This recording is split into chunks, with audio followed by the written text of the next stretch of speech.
Good morning. Lovely to see your faces this morning. Sorry, again, to be starting late. So I won't delay the session any further. I'll jump right in. It is my privilege to be here this morning with you, Nadifa. Thank you, Angela. Hi, everyone. Thank you for getting up early. It's not easy being the first one. I will begin by introducing you, Nadifa, to our audience. Nadifa Mohamed is the writer of the renowned novels Black Mamba Boy, which was published in 2009, and The Orchard of Lost Souls, which was published in 2013. She's a regular contributor to The Guardian and the BBC, and she's a fellow of the Royal Society of Literature, and is a lecturer in creative writing at Royal Holloway, the University of London. She's the recipient of the Somerset Maugham Award, that is correct. Yes. And she was also named one of Granta's Best Young British Novelists of 2013, and I remember that because he came here and did writing workshops. And was a part of the 2014 Africa 39 list of the most promising writers under the age of 40 from sub-Saharan Africa. She was a finalist for the 2021 Booker Prize for her latest novel, The Fortune Men, and she recently won the Wales Fiction Book of the Year Award and also the Alhambra Award for Excellence in the Arts. Correct.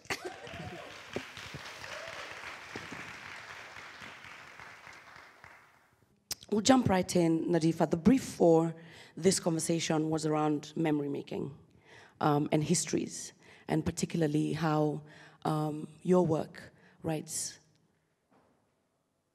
histories, fictionalizes sometimes histories, and what the journey of doing that has been. When we were chatting earlier, we chatted a little bit about your latest, The Fortune Men, and congratulations again for being shortlisted for the Booker Prize. That must have been wonderful, wonderful, congrats. And you were talking about the fictionalizing of actual life experiences. What was that like for you with this book? Well, it seems to be my comfort spot when it comes to writing, is having these source, real stories, whether that was my father's with my first novel, very light details from my maternal family, my paternal grandmother, for The Orchard of Lost Souls. But this one was the first one where it was a historical case not connected to me or my family. My father had known Mahmoud Matan. They'd met when they were both living in Hull in the north of England in probably 1950. But Mahmoud is not someone that I can lay claim to in the same way. So I danced around it. This was an idea that was in my mind for a really long time. I first found out about his case in 2004 and was intending to make a film, write a script about him. But that script became a novel about my father, and lots of different things happened in the meantime, and I didn't expect to go back to it, but I just did. And by that time, the case file had been opened in the archives. So, you know, the man is not there for me to talk to, but instead there's this very detailed, large file about everything that happened. The police interviews, the court transcripts of the trial, interviews with him and the prison doctor, all of the newspapers that, you know, went there when he was coming to court for bail meetings and things like that. So you get this picture of a man from an outsider's gaze, the police's gaze, the newspaper's gaze, which is so different from that intimate way that you know your own family. But I did do interviews with people in Cardiff, in London, in Hargeisa, which allowed me then to find out who he was as an individual. His wife, Laura, in the campaign to clear his name, had lots of interviews and spoke about him with such love and with such intimacy that that became also another big part of the novel. But there was a point where you think, okay, I've researched so much. I feel like I know what happened and why and how, but that's not how you write a novel. That's how you write a history. And I got to the point where I could feel him. I could feel his presence. And then it became this kind of dialogue with this man who is part of my research or part of this kind of analytical part of my brain, but he's also someone very specific. And he didn't, you know, it was a different relationship because I didn't get the sense of him as being someone who was ashamed of himself. And when someone has no shame in that way, then you can be honest. He is a young man. He's in his mid-20s when all of this is happening. He's a bit jarring. He's a bit difficult with people. His life has fallen apart in many ways at this particular point in his life. So I'm not trying to sanitize or lionize him. I'm seeing him as he was. Wonderful. We also spoke a little bit about how he experiences the world and how much his travel informed who he becomes later on. Could you talk to us a little bit about that? Sure. So he was born in the 1920s in British Somaliland, as it was then, same place as my father. But he was from a much more privileged background. His father had a shop and some lorries. He was the youngest of 5 boys. He described his mum as being in her 60s when he was born, but I don't think that could be right. But I'm guessing that he was, the child of elderly parents, which I am as well.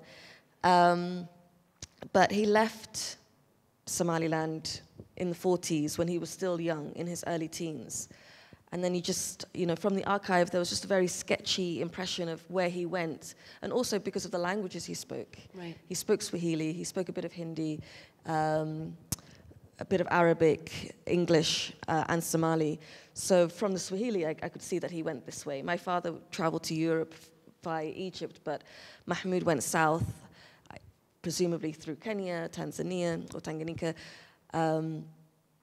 And there's a record of him being arrested in northern Rhodesia. So, and he's bailed out by a Somali guy. And then he joins the British Merchant Navy from Durban in South Africa. So those were the points I had, but what I could do with it then was up to me. And I love those journeys. My father was one of those men who just went on and went into the horizon and past it. So I had fun with that. I took him to Zanzibar. I have Abdul Razak Gurna to thank for my fascination of Zanzibar. And the Somerset Morn Prize I went was to enable travel. So I used it to go to Zanzibar. Oh, wonderful. Yeah. Okay. But I'd written those scenes in the novel before I was actually able to go, and it's full of that kind of Orientalism and romanticism that I think Zanzibar attracts. But Mahmoud being the kind of person who is a loner, is a wanderer, is someone who's learning the world. He probably wouldn't have gone to school. Very few people went to a formal school beyond Quranic school at a young age. So he's learning about the world and history and politics, his place in the world, through these experiences in different colonies, in different places, particularly in Africa, before he joins the Merchant Navy. And I think that the person he becomes, he's very confident. He's someone that doesn't feel like, when he comes to Britain, that he's inferior to anyone, despite having gone through these places where black people, even in their own country, were inferior. So in Wales, where he settles with his Welsh wife, he's a bit of a nightmare to the authorities. He marries one of their women in their minds, and then he starts committing petty crimes. The police will walk into a shop, and he'll curse them under his breath and walk out. He'll tell them, the night of the murder, they come to investigate all of the different boarding houses where colored sailors were living. And the minute they turn up at his door, he says, what do you want? Do you have a warrant? You're all liars. Why are you saying you're looking for a colored man? You're liars. He's very contemptuous of the police. And that, I think, is part of the reason that what happens to him happens. And speaking about what happens to him, this is fairly recent history, as far as histories go. Yeah. What's been the reception in the UK, and specifically in the sense that this does confront something that did happen, even though you fictionalized it, and something that a lot of people of color experience there to varying degrees? Yes. By a funny coincidence, the book came out the year after the protests around George Floyd and institutional and violent racism across many different places, including the UK. So this story, which could have easily actually been seen as a very distant tragedy from the past, felt current because it was tapping into conversations that were happening right now. The way that the police treat Mahmoud is very similar to the way that the police deal with black people, black men in particular right now.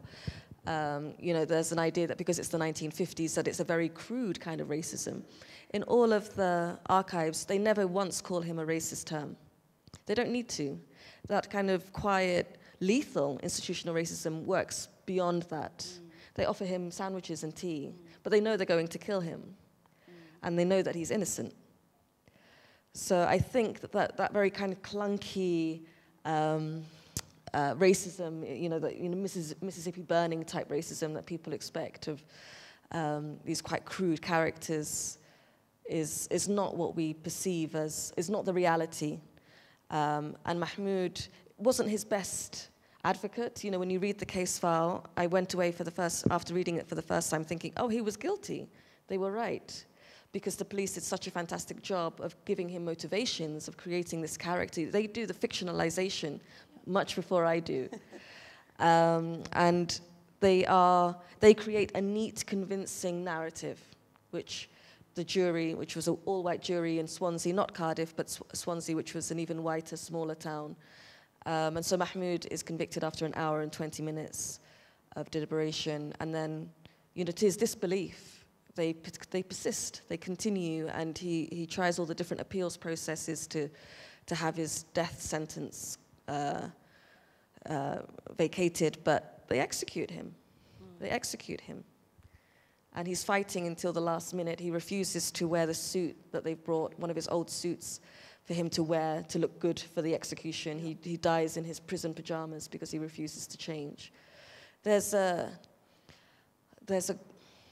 tragedy to him, but also there's something that grabs you, that makes you love him, that makes you want to fight for him, that really, when you're used to dealing with institutional racism, I think you start to think, okay, this is how you navigate it. If you keep your head down and you speak in this way to these people, you'll be okay. And when someone is not able to do that, like Mahmoud was unable, then you see that you can also, you fight, you have to fight. You pick up the fight where he left off. So that's a long answer to your question. It's a great answer. The fight in itself is very dignifying, but you do know that the outcome is going to be what it is. It's futile. Right. Yeah. But there is quite a bit of dignity to the process itself, to the way that Mahmoud does that. I'm curious about, when you say that you read the case file, what sort of archives and sort of research processes you had to go into, and where you found this information. Is it readily available? So this is the first novel I've written set in the UK.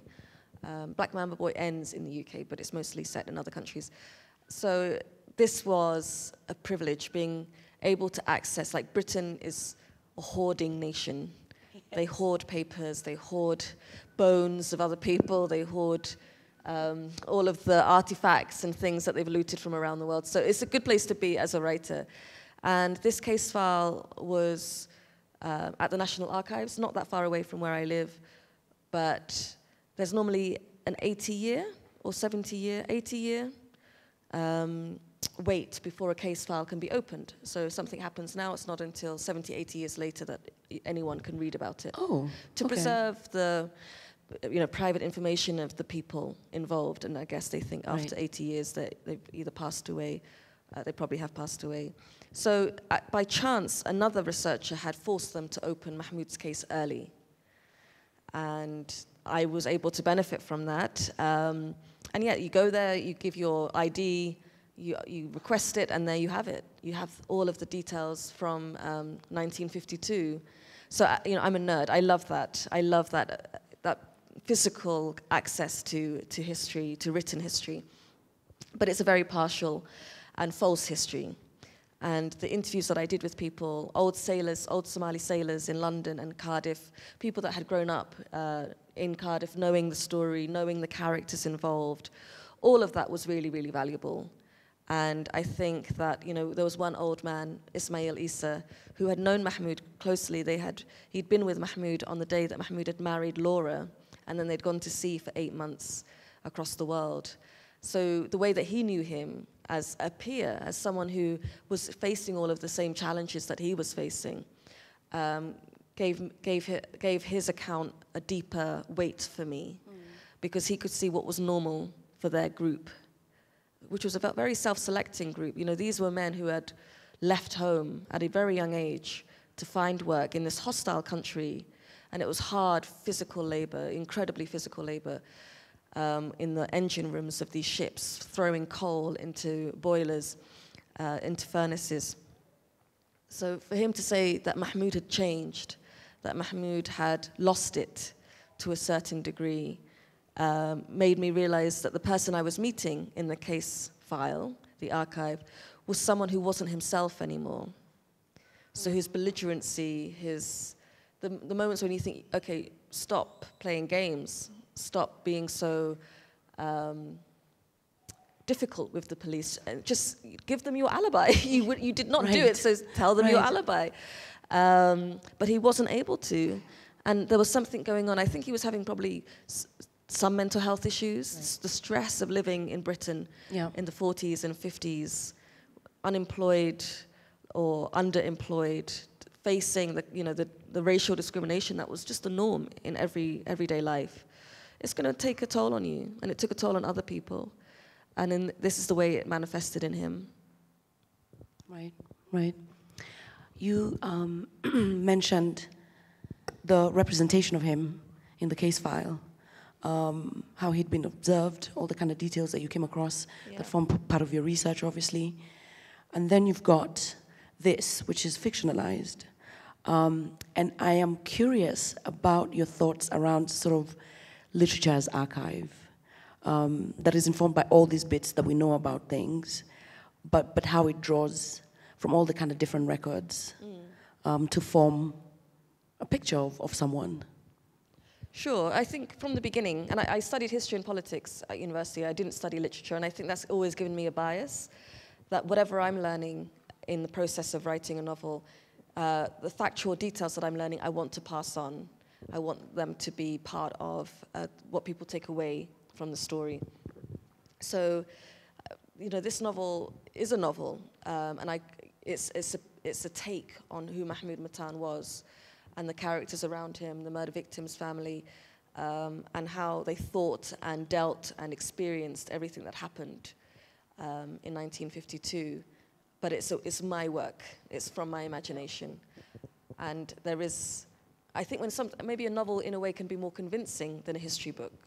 So that's the worry, is that your take on it, your subjective take on it, will be seen as the final word. Which it should not be. It's all about layering different takes, different perspectives on something. But the archive, there does seem to be more and more work being produced using archives, especially from Black and Asian writers. And I think it's partly to do with, the generations that are coming through now are people who've had a full run at the education system, who know about these archives. My father's generation was so busy working and struggling that they rarely had the time to investigate these things. But we do, and we're curious about the past that our parents only gave us a sketchy impression of. But the archives are often quite hostile. You're being talked about rather than talked to. So, when Mahmoud is described in the case file, in his trial, as a semi-civilized savage by his own barrister, that's tapping into a whole history of looking at Africans as savages. I'm working on a project at the moment about human zoos, and one of the characters in the novel, Berlin, was part of a human zoo in Germany in 1905. This is a very strange era. This is they're coming from the high point of empire, but they're also part of its death. So these are people who are formed by those attitudes, but who are now wearing suits and dating white girls and being in the metropolis themselves, living in the metropolis. So it's a very, very interesting time. It's the beginning and end of something. Right. How do you come across his story? What interests you? Is it the reopening the opening of the case file? Is it activity around that? Is it, I know that you said your father knew him. I read about it in 2004, and it was in the news because in 1998, his conviction had been the first one ever, the first ever historic miscarriage of justice quashed by a British court. So again, it made history. And to see this Somali man's face in the newspaper, the Daily Mail of all newspapers, which is a very right-wing tabloid, and to think, why was he in Britain? Why did this happen to him? That instantly grabbed my attention. Should we have you read Sure. A passage of your choosing from The Fortune Men? I believe this book is available for sale at the festival this weekend, so you can grab a copy if you haven't, and perhaps also, if you do have a copy, get Nadifa to sign it for you. Her handle on Twitter is The Sailor's Girl, and the hashtag that we're using is Macondo LitFest, so do please share your perspectives on this conversation, and thank you for coming on this early Saturday morning.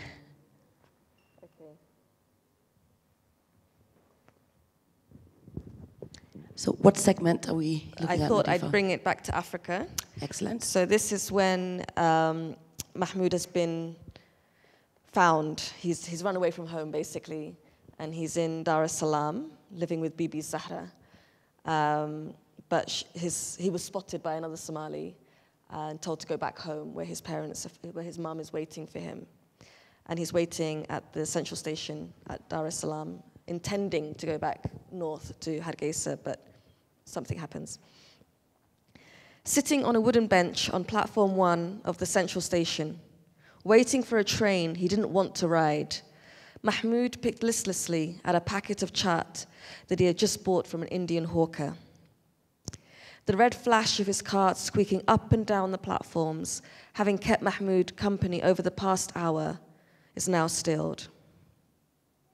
The trader stopped and stretched his back, complaining in Hindi as he pressed his thumbs into his spine. "Poor men get no rest till they die, nah," he said to Mahmoud in Swahili, shaking his head ruefully. Mahmoud shrugged his shoulders. He'd had his fill of rest. "The Arusha train late," the Indian continued, eager to give his tongue some respite from the mantra of 1 bag chaat, 5 cents, 3 bags chaat, 10 cents. "I don't know. Must be. It was due half an hour ago." Mahmoud spread his hands apart and leant back, a picture of lassitude. "Where are you going?" "Hargeisa." The hawker lifted his eyebrows. "British Somaliland? Long way." He sprinkled chaat from his small shovel into his palm and then threw the mix of spiced rice, nuts, and lentils into his mouth. "You should have taken a dhow." "I will, from Mombasa." "You have money to burn?" "I don't, but the woman who bought me the ticket does." "A real Tajira." "Rich dead husbands." "Lucky woman." "Where did the other trains go?" Mwanza, Tabora, Kigoma, Kataru, Tanga, Dodoma, and Panda. "I was one of the men who extended the tracks from Tabora to Mwanza a long, long time ago. There's not much I don't know about this railway. You could go to Tanga, get a dhow from there. The ticket work for all of them? Let me see." Mahmoud pulled out the flimsy yellow rectangle from his shirt pocket and unfolded it. Holding the paper close to his eyes, the hawker checked all the details. "Second class, yes. It'll take you anywhere in Tanganyika." Mahmoud refolded the ticket and placed it back in his pocket beside the 10 shillings Sahra had given him for the journey. "Maybe I'll go to Tanga then. Safar salama either way." Asante. Creaking away with his cart, the Indian had planted a seed in Mahmoud's mind. There was no compulsion to do what he had been told. He did not need to go home, or even north. What was ahead of him in Hargeisa? A tearful reunion with his mother, followed quickly by punishment, the mundane routines of the family shop, the long wait for his brothers to marry one by one before it was his turn. He wanted to see more beauty, more of the world's strange places, animals, and women. He wanted to see palaces, great ships, mountains, fire worshippers, and fire-headed girls. When he thought of Hargeisa, it was the sandstorms that came to mind, scratching at his eyes and whipping at his clothes. The tusbah clacking elders calling everything new the work of Shaitan. The endless negotiations between clans over land, women, and wells. It was a place for the old, not those just starting out in life. Hearing the hollow whistle of a train about to depart from another platform, Mahmoud grabbed his small cotton bundle of clothes and ran over the bridge towards the shining black train. "Where you decide, boy," the hawk acclaimed in delight. Thick plumes of steam from the squat funnel shrouded any sign of where the locomotive might be going. Mahmoud turned back and threw his hands in the air before clambering up the steep wooden steps into a carriage. Only Allah knows. The angry bull exhalations of the engine, and then the zug, zug, zug of the turning wheels as the locomotive jolted the carriages away from Dar es Salaam station gave Mahmoud the feeling that he was heading off to war.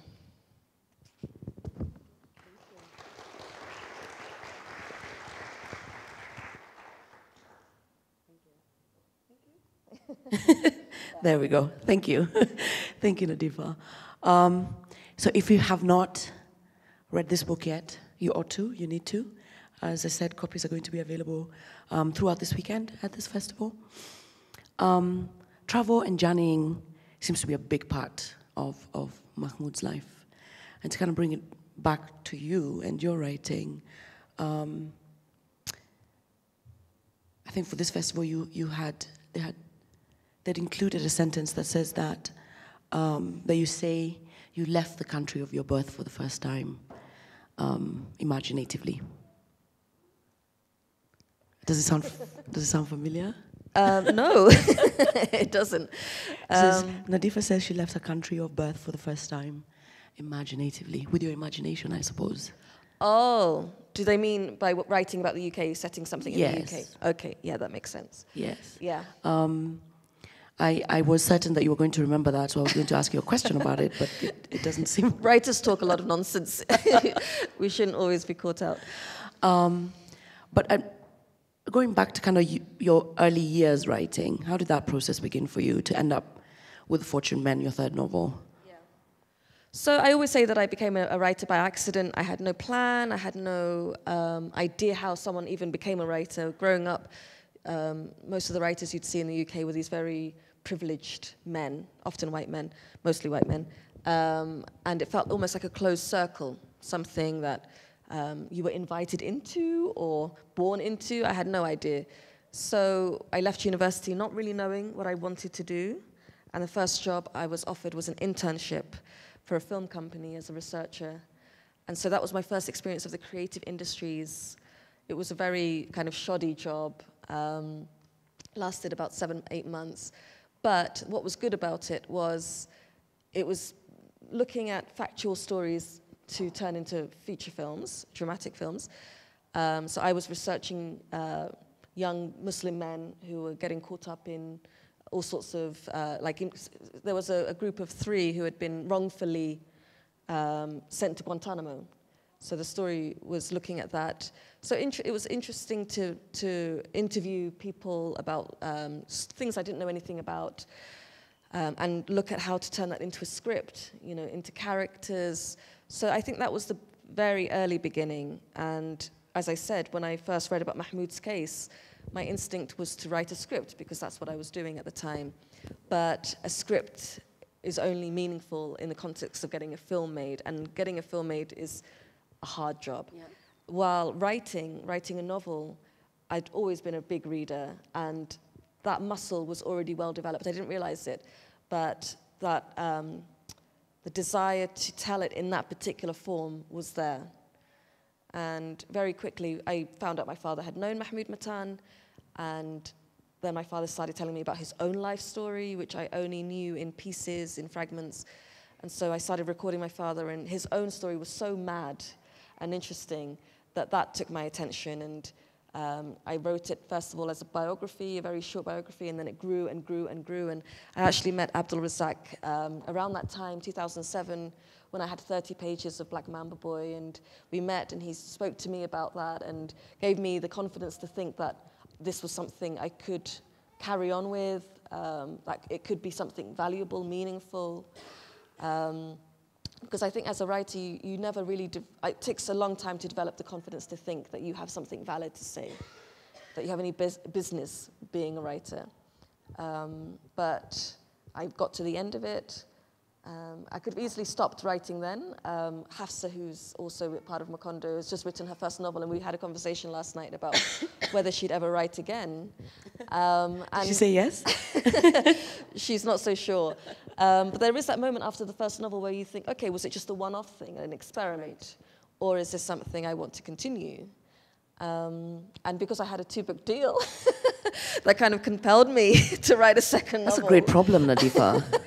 It is. It is. It is. So that forced a second novel out of me. And maybe that's the point where I thought, okay, this muscle is now well developed enough to continue. Thank you. Thank you for sharing that.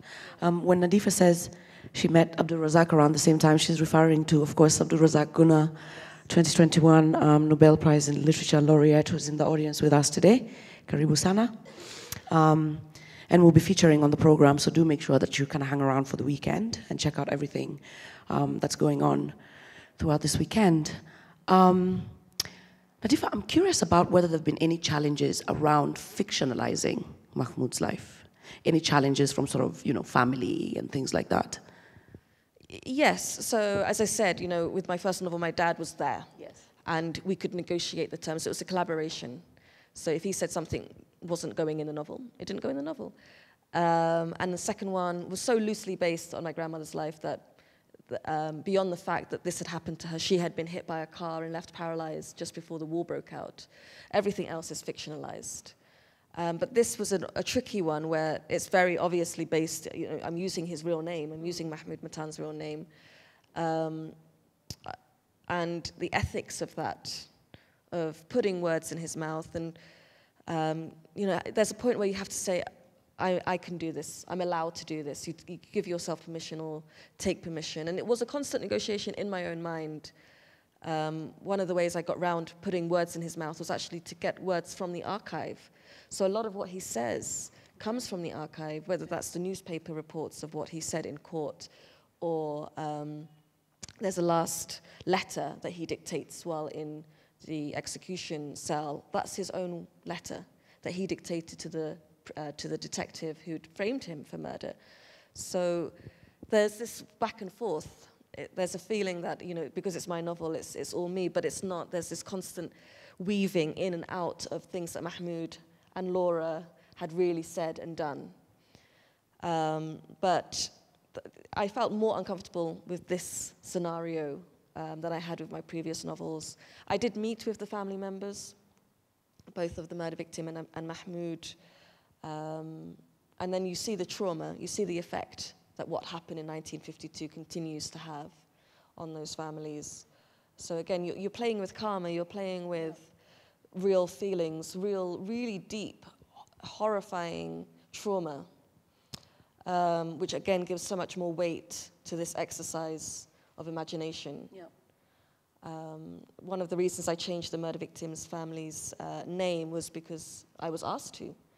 And that was quite useful, actually, because it gave me this distance. It allowed me to fictionalize that family more than I had done beforehand. But it is a constant negotiation. Okay. We obviously started this session a little bit late. Sorry about that. But it would be great, I think, now to open up to the audience for some questions, to go into our Q&A. I'm not sure how we're doing with time. Yes, it will be a good time to do that. So if you do have any questions, perhaps we'll take them in rounds of 3. I believe we have a microphone going round.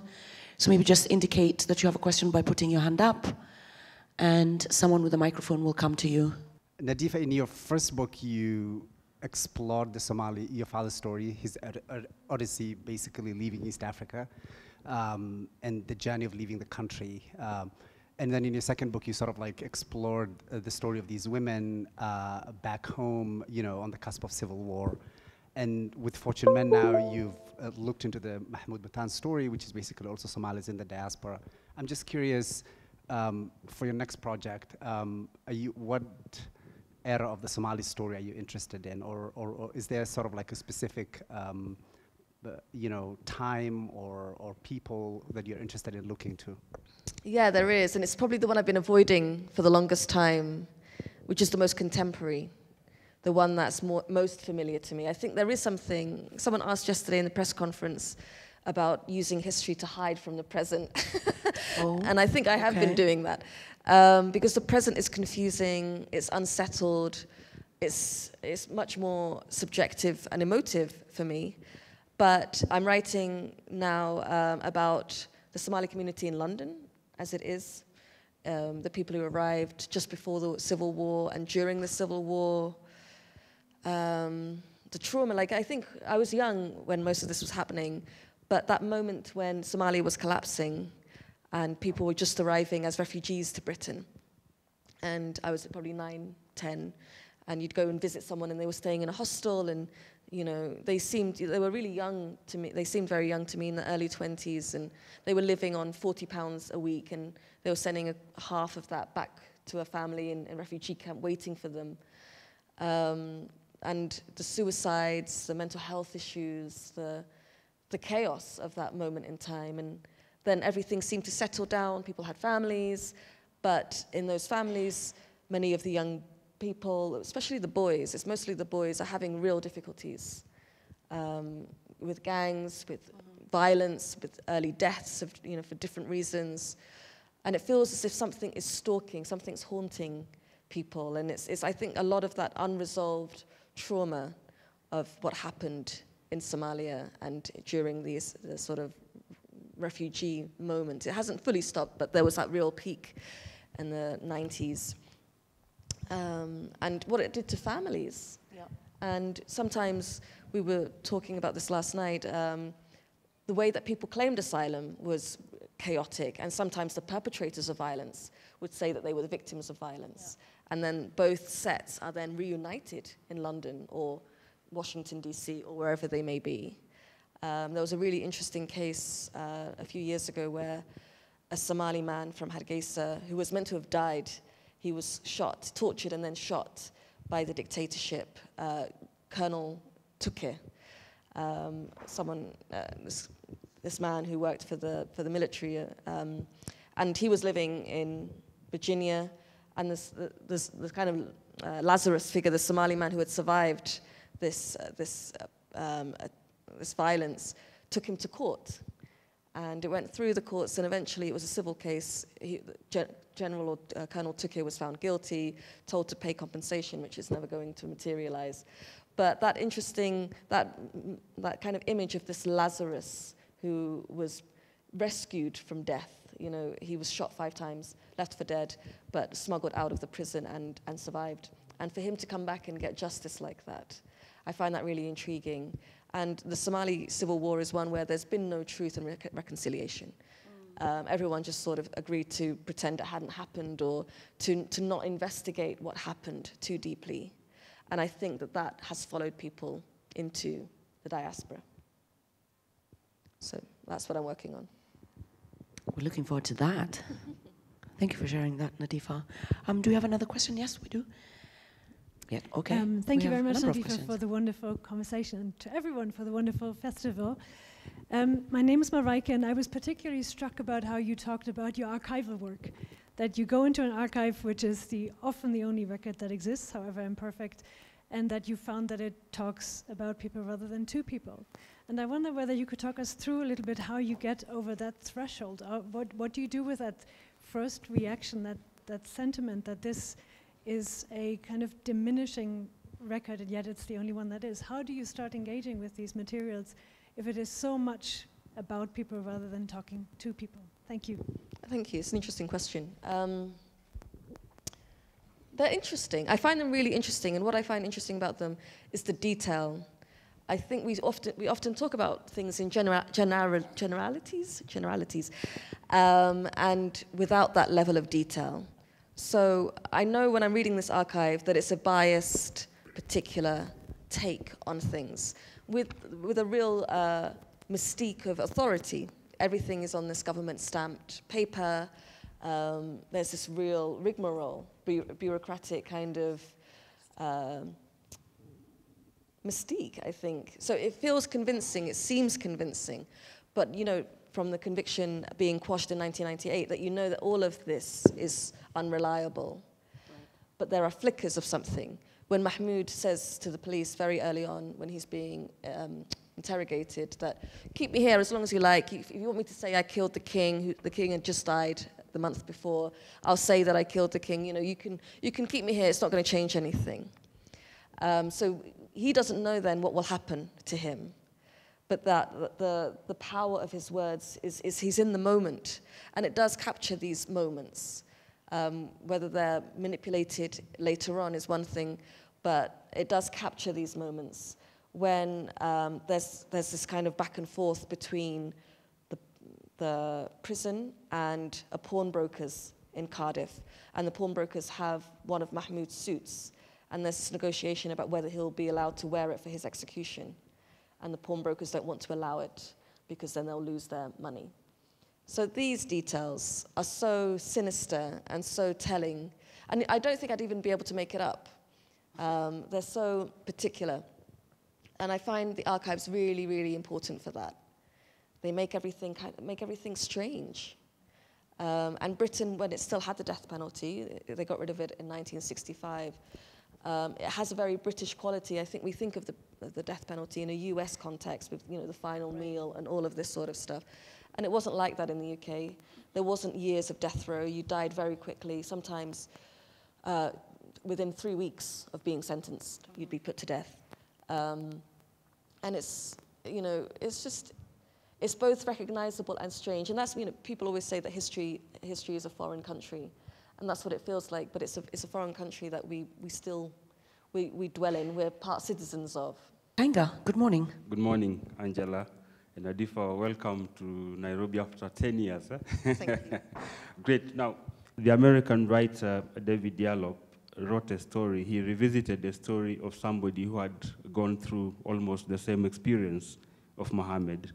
And after writing his book, the story or the conviction of this gentleman was revisited.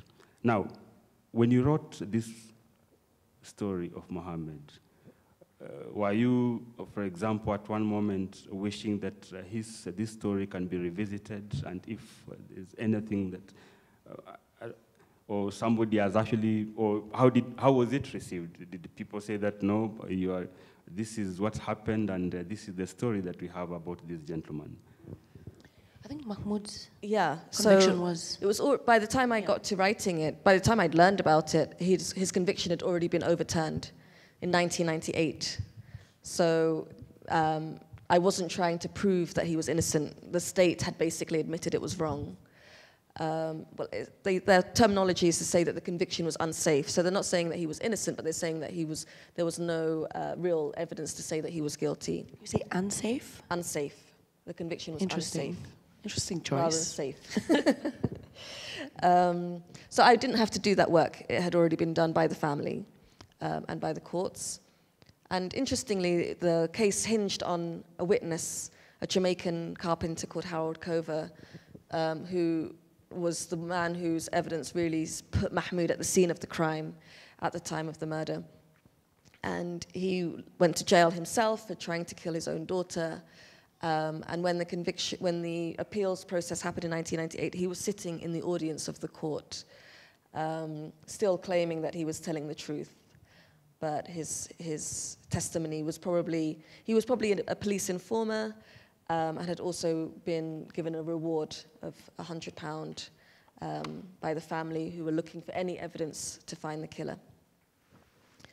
So that part has been done, but to my surprise, this month, September 3rd, was the 70th anniversary of Mahmoud's execution. And it was then, after 70 years, that South Wales police decided to apologize to his family for his wrongful execution. So that's one thing that's happened recently. And the second thing that Mahmoud said to his wife that he didn't want his body removed from the prison until they'd found the real killer. But they moved his body in '96 to a Muslim cemetery in Cardiff, but they've never identified the real killer. And I think that's one thing that I would like to happen from all of this. He's long gone, whoever it was, but I would like a name. Yes. Yeah. It's a privilege to listen to the story after reading the book before I met you, of course. And I can hear the struggle between fiction and non-fiction. There is definitely there is a cultural element to it that sometimes it's difficult to write fiction with honor and all the other elements that go with it. And of course, with the level of detail you write, Watching Men and the Somali cultural element to it, with all the different people who will probably be involved in the story. How do you see the future of writing, especially the work you're doing in the upcoming Writing the Contemporary Somali Society in London or in the UK? Do you see probably history will be told better with fiction stories and limited space for non-fiction? Thank you. Thank you. Yeah, you're touching, like, lots of cultures don't really understand fiction. I think the Somali one is one of those. There's this attitude that, wa ben, it's lies. You know, this isn't real. You're telling lies. So, and even my father, when I finished Black Mama Boy, he read it and was happy with it. But then he said, okay, now I need someone to write just my story with no fiction. So there's that real value given to what they see as a factual, historical document. But I feel that fiction gets closer to reality.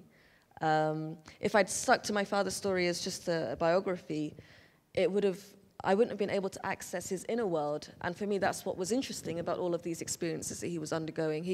He could remember the facts and details. You know, I paid £1 for this train journey between Haifa and wherever else.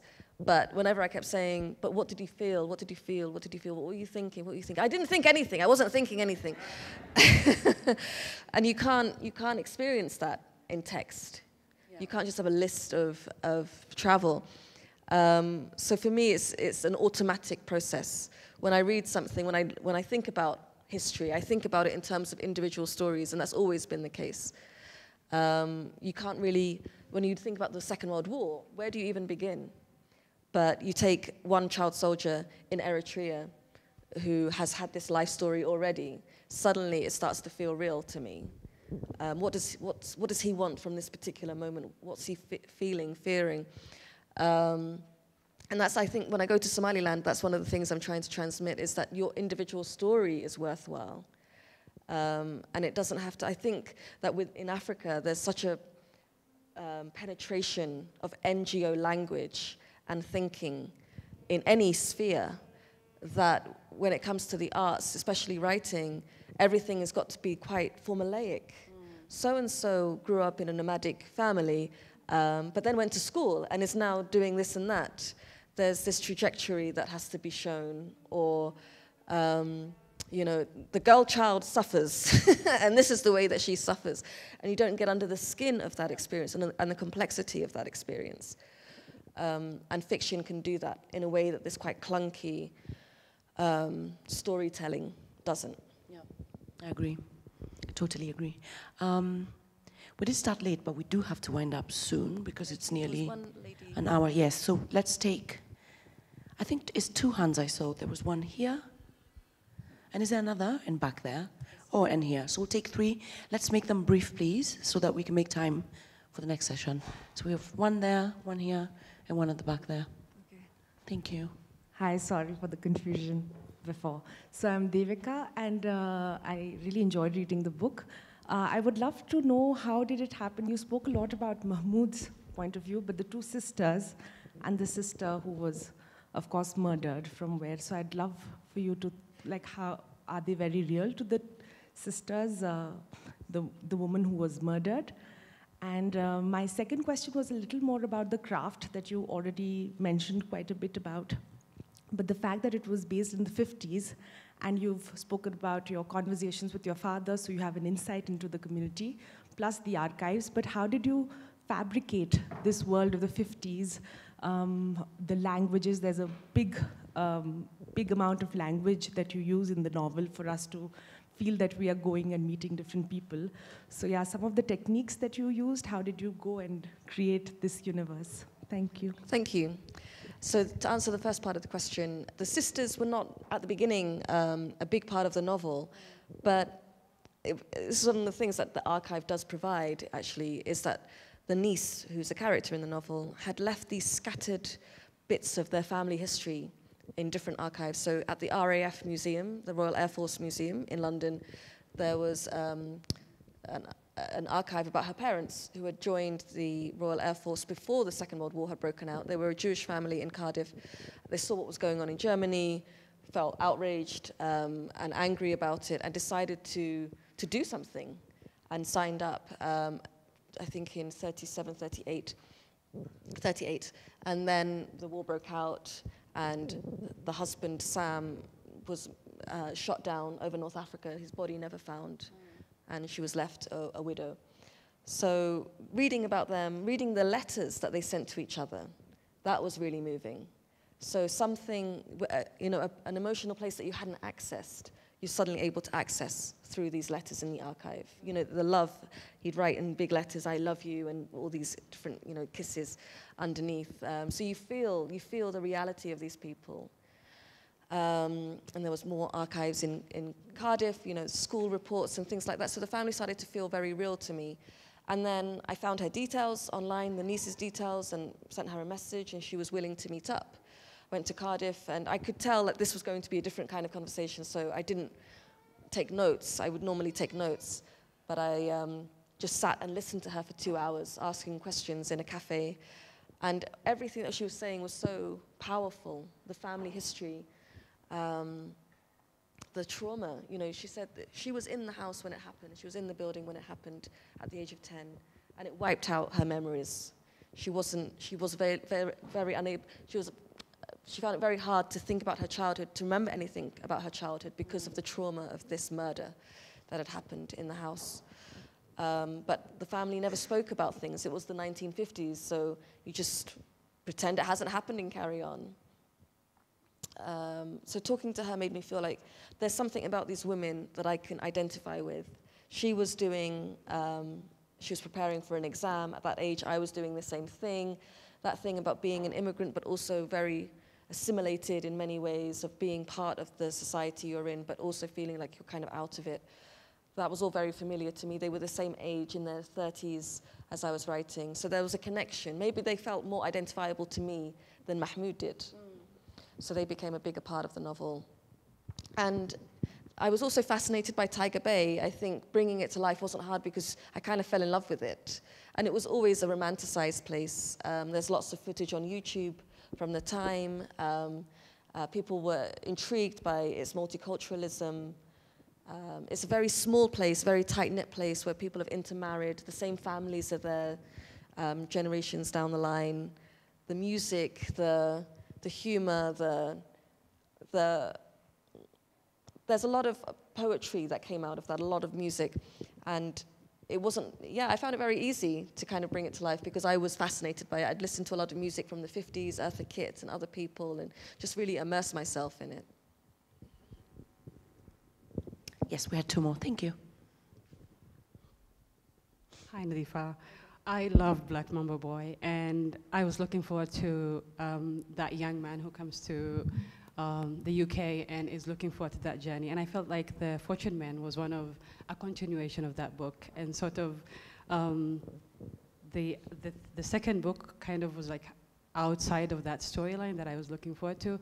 I felt like you did such a good job at fictionalizing and telling the fictionalized story of your father's journey from Somaliland to the UK. And I felt like the real story of Mahmoud got in the way of you maybe telling his life and who he is and who he was, in my mind anyway, like the continuation of that story of the fortune man who actually makes that fortune instead, racism and the empire and like a lot of injustices get in his way. And I almost expected that. So you know about racism and you know about how men, African men, black men who are trying to do their best and become the fortune men who people in Somalia at that time, or like who in Somaliland are thinking of as someone who's making way more money than his community or people who are in his life made more than him. Yet he comes to the UK, is facing all these challenges, and I almost expected that. What I didn't expect was how the Muslim community treated him. So there's this scene that you have after he's been convicted, and he's able to talk to an imam. The imam comes, but doesn't ask him, are you guilty or not? He just says, you should ask for forgiveness, or like just accept. And I think I expected all the cruelty that happened, both to the Jewish community that is a minority that is going through all this, and then also the black man who's also going through that trouble. What I didn't expect was the assumption that he was already guilty, even from the Muslim community. So my question is, was it part of the archive? The imams talked to him? Did he have any help, any community that was there for him after he was convicted? Yeah. Yes. Yeah, one of the shocking aspects of the case was the backstabbing, not just from the Muslims, but also the black community. Most of the witnesses against him are black men. And that's not so surprising when you think about the divisions between them of background, nationality, religion, language, the competition that existed between them as workers. Yeah, so Harold Cover, who was the chief witness against Mahmoud, described Somalis as Arabs and didn't like them because of that, and had attacked a Somali man lethally, almost lethally. He'd cut his throat before all of this. So that was going on. And then the Muslim community was Yemeni, Somali, South Asian, but led very much by the Yemenis, who were trying to get on in society. They were doing a lot of interesting things. They'd established a Muslim part of the cemetery and they were very politicized. They were very focused on what was going on politically in Yemen. And Mahmoud was on their wrong side because he had been convicted of stealing money from the mosque. So that was a few months before all of this happened. And they had a society, the Alawiya Society, which was there to support Muslims in trouble. But they had decided not to support Mahmoud in trouble. Because they saw him as bringing it upon himself. I don't know if they knew or cared whether he was actually guilty of this murder, but they just thought he's bad news. The Somalis did support him, and they paid for his defense, both the solicitor and the barrister, despite being very poor themselves as workers. And also that Mahmoud he was entitled to legal aid, so they didn't need to pay, but they did. And they did support him. As you know, they visited him in prison. They supported Laura. In 1969, when Harold Cover was convicted of trying to kill his daughter, they tried to get the case opened then. So they were a consistent presence. But there's something, I think that they knew who the real killer may have been, but kept that quiet. So they supported Mahmoud, but didn't identify anyone else who could have been genuinely guilty. So that's a complicated picture. But it's the case with the Muslim community now that it's not unified. The number of, it's a very hierarchical, class-driven, ethnically divided community. It's too big a community to be maybe different to that. And Mahmoud fell through the cracks. We have time for one final question. If we can keep that one brief, please. Yes. Thank you. Yes, Joya, my question briefly is, did you find that your narrative voice was changing as you were writing, or did you want to change your voice from sequence to sequence? And I ask partly out of ignorance. I haven't read this particular novel, but I have read others that are based on a mixture of archival work and fictionalizing, and those authors tend to have said in interviews that as they wrote, they had the urge to change their narrative voice, especially when they were talking about the archival material, because those were very factual and they felt somehow a need to reflect how dry and sort of inhumane those archives were in their style itself. Thank you. Yeah, thank you. I don't know about other writers. I don't feel that I have much control about the narrative voice. It just seems to appear and you kind of roll with it. So in this case, I find writing about men much easier than writing about women. So that male voice that's telling the story came to me quite automatically. And it doesn't feel like my voice. I felt like I was quite separate from it.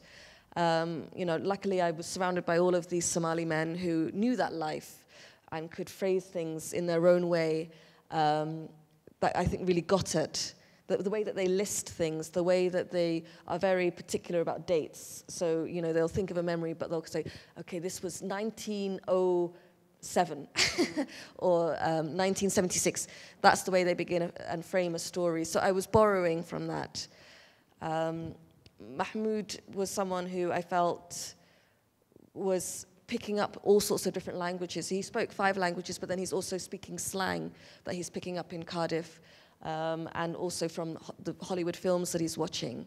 So I was more focused on looking at the vernacular in the dialogue and making that as free as possible and not having, I think sometimes dialogue is the hardest thing because you don't want everyone to sound like you would speak, especially when someone is tussling with a lot of different languages.